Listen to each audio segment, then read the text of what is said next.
धारावीत gas सिलेंडरनं भरलेल्या गाडीचा स्फोट झाल्याची बातमी आपण पाहिली होती। 4 ते 5 गॅस सिलेंडरचा यात स्फोट झालाय आणि याबद्दल तपासही सुरू आहे आणि अग्निशमन दलाकडून आग विझवण्याचे प्रयत्न सुरू आहेत। धारावीच्या पीएमजीपी कॉलनी परिसरामध्ये रस्त्यावर पार्क केलेल्या सिलेंडरच्या गाडीत आग लागल्यानं स्फोट झाल्याची माहिती आहे।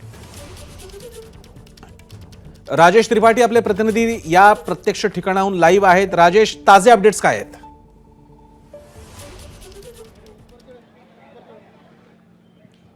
मैं आपको दिखाऊं कि आग पर काबू पाने की कोशिश की जा रही है और यहाँ पर करीब 10 से ज़्यादा फायर ब्रिगेड की गाड़ियाँ आ चुकी हैं, क्योंकि जिस तरह से सिलेंडर ब्लास्ट हो रहे थे वो बहुत ही ज़्यादा खतरनाक माने जा रहे थे। बताया जाता है कि यहाँ पर धारावी का जो बस डिपो है उसके पास जो है कुछ गाड़ियाँ जो गैस सिलेंडर की थी वो यहाँ पर खड़ी की जाती थी और उसी पे जो है जो सिलेंडर थे वहाँ पर ब्लास्ट हुआ है। अभी किस तरह से आग लगी है, क्या हुआ है, ये हम नहीं बता सकते हैं क्योंकि अभी कोई जानकारी नहीं मिल पा रही है, लेकिन लगातार फायर ब्रिगेड की गाड़ियां यहां पर जो आ रही हैं। आप देखिए कि यहां पर जो सुरक्षाकर्मी जो है यहां पर जो है वो यहां पर मौजूद हैं, क्योंकि उस जगह पर जहां पर ब्लास्ट हुए हैं वो गैस सिलेंडर ब्लास्ट है, वहां पर सब चारों तरफ से रास्ते बंद कर दिए गए हैं ताकि वहां पर कोई जा ना सके, क्योंकि वहां पर तमाम जो है गैस सिलेंडर मौजूद हैं वो ब्लास्ट हो सकते हैं। तो इस तरह से पूरे जो एरिया को है उसे रोक दिया गया है। फायर ब्रिगेड की गाड़ियां यहां पर पहुंची हैं। प्राथमिक जानकारी के मुताबिक अभी यही जानकारी मिल रही है कि वहां पर गैस सिलेंडर की गाड़ियां खड़ी होती थी, गैस सिलेंडर उसमें मौजूद होते थे और वहीं पे ब्लास्ट हुआ है, जिसकी वजह से धारावी के पूरे इलाके में दहशत का माहौल है। हम अभी यहाँ से जब निकल रहे थे देखें कि पूरा धारावी जो है वो सड़कों पर आ गया है और सब में यही दहशत है कि आगे अगर कुछ ब्लास्ट होते हैं तो दिक्कत हो सकती है। आप देखिए कि सुरक्षाकर्मी यहाँ पर जो मुंबई पुलिस के जवान हैं वो यहाँ पर मौजूद हैं ताकि आगे किसी को जाने ना दिया जाए, कोई दिक्कत नहीं हो सके। लेकिन 10 से ज़्यादा फायर ब्रिगेड की गाड़ियाँ यहाँ पर मौजूद हैं और वो लगातार आग पर काबू पाने की कोशिश कर रही हैं, क्योंकि सिलेंडर ब्लास्ट है। अभी ब्लास्ट रुक चुके हैं, लेकिन हो सकता है कि कहीं और भी ऐसी राजेश सिलेंडर हो। मी तुम्हाला थोडंसं थांबवते। आपल्यासोबत वर्षा गायकवाड आहेत, ज्या मुंबई शहराध्यक्ष आहेत, काँग्रेसच्या नेत्या आहेत, काँग्रेसच्या आणि स्वतः धारावीच्याच भागातून येतात। वर्षाजी, याबद्दल आपण आधी काही ताजी माहिती घेतली? कोणी जखमी किंवा काय झालंय? आपली काय माहिती? नाही, मला अजून ती माहिती नाही आली, पण त्या ठिकाणी मला वाटतं पोलीस आणि बाकीचे प्रशासन जे आहे अग्निशामक दल पोहोचलेले आहे आणि मला वाटतं 35-40 त्या ठिकाणी सिलेंडर जे आहे त्याचा जो आहे तो ब्लास्ट झालेला आहे। पण सगळ्यात महत्त्वाचा याच्यामध्ये जो प्रश्न निर्माण झालेला आहे की प्रशासनाचा हलगर्जीपणा, राज्य शासनाचं असलेलं दुर्लक्ष याच्यातून समोर आलेलं आहे। खरं तर तो जो रस्ता आहे तो VIP रस्ता आहे, LBS ला जोडणारा आहे आणि सगळ्यात महत्त्वाची त्याच्यामध्ये जर गोष्ट बघितली तर त्या रस्त्यावर नॉन पार्किंग झोन आहे। नॉन पार्किंग झोन असताना आपण जर बघितलं तिथे सातत्याने त्या मुंबई महानगरपालिकेच्या कचऱ्याच्या गाड्या रात्री पार्क असतात, दिवसा पार्क असतात। या गाड्या ज्वलंत पदार्थाचे जे गॅसचे असतात त्या सिलेंडरच्या गाड्या त्या ठिकाणी पार्क केल्या असतात। माझं म्हणणं हे आहे की जिथे नॉन पार्किंग झोन त्या गाड्या का ठेवल्या जातात आणि अशा ज्वलंत पदार्थांच्या गाड्यांची जबाबदारी कोण घेणार?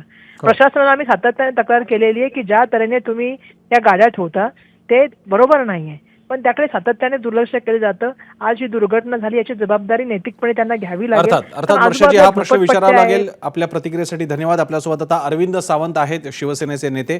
अरविंदजी, धारावीतल्या या घटनेबद्दल आपली पहिली प्रतिक्रिया? भयानक आहे।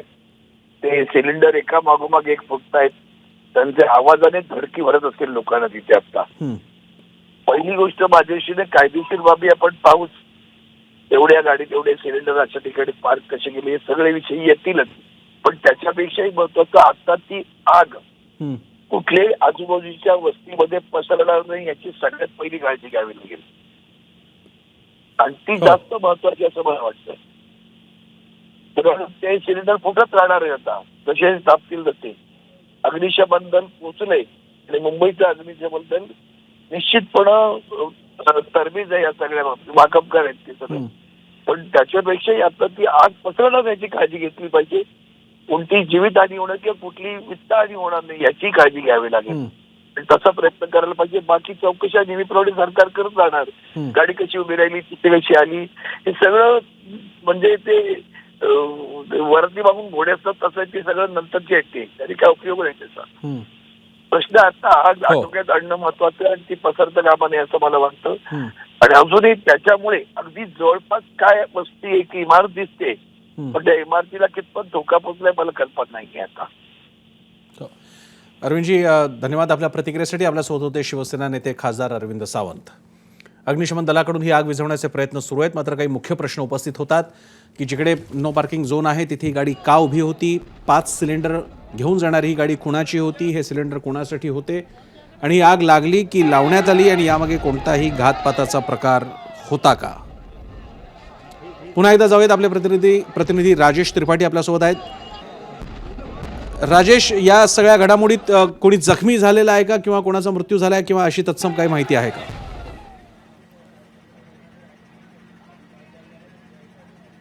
नहीं प्रसन्ना, अभी प्राथमिक जानकारी जो मिल रही है किसी भी तरह के किसी के घायल होने या जख्मी होने की खबर नहीं है, क्योंकि पुलिस ने वहां पर जिस स्थान पर यह घटना घटी है वहां पर जाने से चारों तरफ के रास्ते रोक दिए हैं. सिर्फ वहां पर अभी फायर ब्रिगेड के जवान जा रहे हैं. हमने पुलिस से बातचीत करने की कोशिश की लेकिन उन्होंने अभी इस मुद्दे पर कोई भी बात नहीं की. अभी जो भी यहाँ पर हो रहा है वो प्राथमिक तौर पर जानकारियां मिल रही हैं, लेकिन जो फायर ब्रिगेड के जवान हैं करीब 10-15 गाड़ियां यहाँ पर फायर की यहाँ पर पहुंची हुई हैं.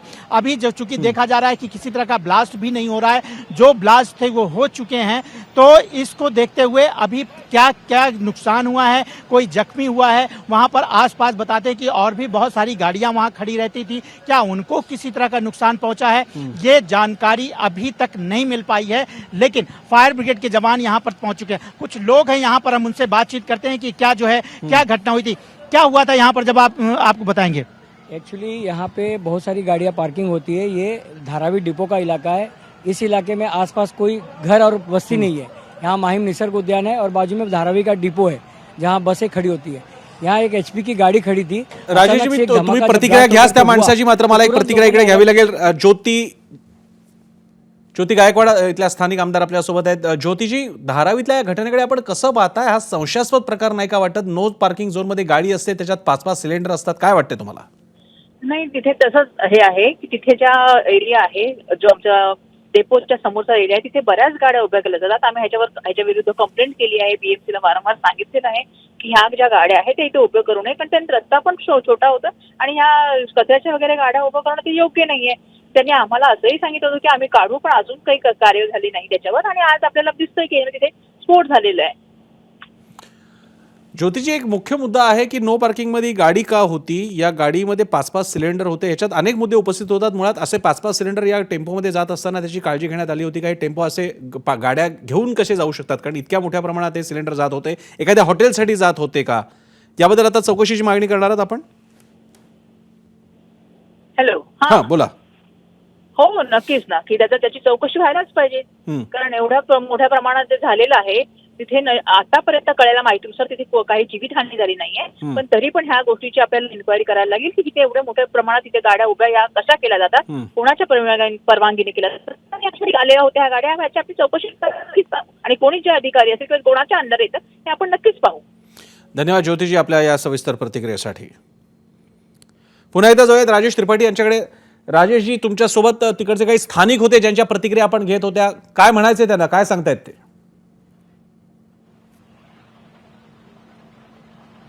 जी, हम उन्हीं से बातचीत कर रहे हैं. ये जो गाड़ियां यहाँ पर खड़ी रहती हैं, कब से खड़ी रहती हैं और क्या यहाँ पर किस तरह से ये गैस यहाँ पर लोगों को क्या किस वजह से खड़ी रहती थी? ये जो गाड़ियाँ यहाँ पे पार्किंग होती है, ये इलाका कैसे एक सामसूम इलाका हो जाता है 8 बजे के बाद. नहीं, मैं बात कर रहा हूँ जो गैस सिलेंडर की गाड़ियां, अगर उनके बारे में बताएं. HP की जो गाड़ियाँ यहाँ खड़ी होती है, ये धारावी के लोगों को डिलीवरी करने की गाड़ियाँ खड़ी होती है, क्योंकि उनके पास पार्किंग के लिए कोई जगह नहीं होती है, तो ऐसे ही यहाँ अमूमन आजू बाजू में पार्किंग कर देते हैं. तो जब गाड़ी की ब्लास्टिंग हुई, ताबड़तोड़ पुलिस स्टेशन में सीनियर साहब को फ़ोन किया गया और फायर ब्रिगेड की गाड़ियों को फ़ोन किया गया. विथिन 5 से 7 मिनट में इसको कंट्रोल कर लिया गया और धीरे धीरे धमाके होते हुए एक 20 से 25 ब्लास्टिंग हुए, लेकिन कोई जीवित हानि नहीं हुई, किसी गाड़ी को आग नहीं लगी. और आप लोग वहां पर गए थे, जो घटना स्थल अभी जहां पर हमें जाने नहीं दिया जा रहा है, वहां पे आप लोग गए थे, वहां पर क्या अभी सिचुएशन है? वहाँ की सिचुएशन पूरी आग बुझ चुकी है और गाड़ियों को कोई जीवित हानि नहीं हुई, कोई मरा नहीं, कोई नुकसान नहीं हुआ. लेकिन सरकार का धन्यवाद दूंगा कि 7 से 8 मिनट के अंदर गाड़ियां तुरंत ताबड़तोड़ फायर की ब्रिगेड की गाड़ी. वहां पर और भी ये गैस की गाड़ियों के अलावा तमाम गाड़ियां पार्क रहती थी, वहां पर लोगों की गाड़ियां थी, उस तरह की लोगों को कोई नुकसान हुआ है? नहीं, यहाँ पे बहुत सारी बाहर की अवैध गाड़ियाँ पार्किंग होती है. यहाँ पार्किंग का एक बिजनेस चलाया जाता है, कौन चलाता है इसकी जानकारी हमें नहीं है, पर यहाँ पे अवैध गाड़ियाँ पार्किंग में खड़ी रहती है. क्या गैस वाली भी गाड़ियां जो है अवैध तरीके से खड़ी रहती हैं? गैस वाली गाड़ियां जो अवैध तरीके से खड़ी होती है, क्या बोल रहे हैं आप, कुछ कहना चाह रहे हैं? अब ये जितने भी गैस का बाटला का गाड़ियां रहता है ना, सब अवैध रूप से खड़े करके चले जाते हैं। इनका कोई भी रात को देख रेख करने वाला नहीं है। ऐसे हमेशा खड़ा करके चले जाते हैं।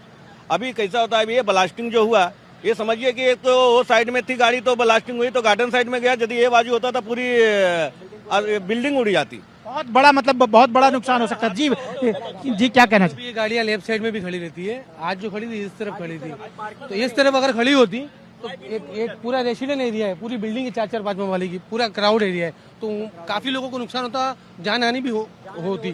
सन्ना, आप देखिए कि यहाँ के जो स्थानीय लोग हैं उनका यही कहना है कि बहुत सारी गाड़ियाँ यहाँ पर खड़ी कर दी जाती हैं, अवैध तरीके से खड़ी होती हैं। और गनीमत की बात है कि आज जो गाड़ियाँ थी वो दूसरी तरफ थी, जहाँ पर रेजिडेंशियल एरिया है, जहाँ पर बिल्डिंग है। अगर उधर ये घटना हुई होती तो बहुत बड़ा नुकसान हो सकता था, बहुत बड़ी घटना हो सकती थी, जान माल का नुकसान हो सकता था। लेकिन अभी तक गनीमत की बात है कि जो भी खबर है वो ये है कि किसी को कोई नुकसान नहीं हुआ है। सिर्फ ब्लास्ट हुए हैं, गैस सिलेंडर ब्लास्ट हुए हैं। और अभी पुलिस जो है यहाँ पर उसकी प्राथमिक जांच कर रही है। और जो फायर डिपार्टमेंट है, फायर विभाग है, वो आग पर काबू पाने की कोशिश कर रहा है। लगभग काबू पा लिया गया है। नक्कीच राजेश, मी तुम्हाला थांबवतोय कारण आताच आलेल्या ताज्या माहितीनुसार ही आग विझवण्यात यश आलेलं आहे। आता पुढचा प्रश्न असेल की या 5 सिलेंडरना घेऊन ही गाडी कुठे जात होती, ही गाडी कोणाची होती आणि सिलेंडर कशासाठी वापरण्यात येणार होते। एबीपी माझा, उघडा डोळे बघा नीट।